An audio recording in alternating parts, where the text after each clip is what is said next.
যে কোনো হামলার বিরুদ্ধে লেবাননের সার্বভৌমত্ব, নিরাপত্তা ও আত্মমর্যাদা রক্ষার অধিকার আছে।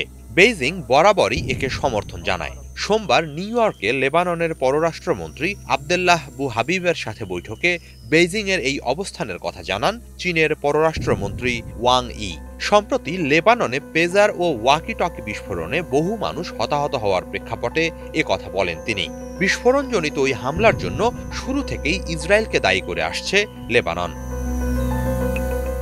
মধ্যপ্রাচ্যে চলমান যুদ্ধ ও সংঘাত ঘিরে চীন উদ্বিগ্ন জানিয়ে ওয়াং ই বলেন, পেজার ও ওয়াকি টকি বিস্ফোরণে লেবাননে বেসামরিক নাগরিকদের হতাহত হওয়ার ঘটনায় তীব্র নিন্দা জানায় চীন। এ ধরনের হামলাকে অসামঞ্জস্যপূর্ণ বলে অভিহিত করেন তিনি। বল প্রয়োগ কখনোই ন্যায় বিচার হতে পারে না। সংঘাতের বিরুদ্ধে সংঘাতও মধ্যপ্রাচ্যে কোনো সমাধান বয়ে আনবে না উল্লেখ করে চীনের পররাষ্ট্রমন্ত্রী বলেন, আন্তর্জাতিক আইনের লঙ্ঘন কোনোভাবেই সমর্থন করে না বেইজিং।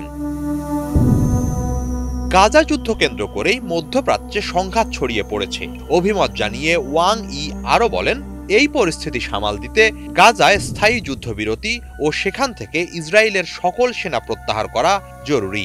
একই সাথে ওই অঞ্চলে স্থায়ী শান্তি নিশ্চিতে ফিলিস্তিন ইসরায়েল দুই রাষ্ট্রভিত্তিক সমাধান বাস্তবায়ন করা প্রয়োজন বলেন তিনি।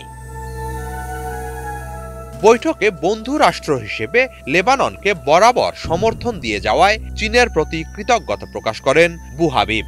জাতিসংঘে লেবাননের পক্ষে সোচ্চার থাকার জন্য চীনকে ধন্যবাদ জানান তিনি। হিজল জোবায়ের, বাংলা ভিশন।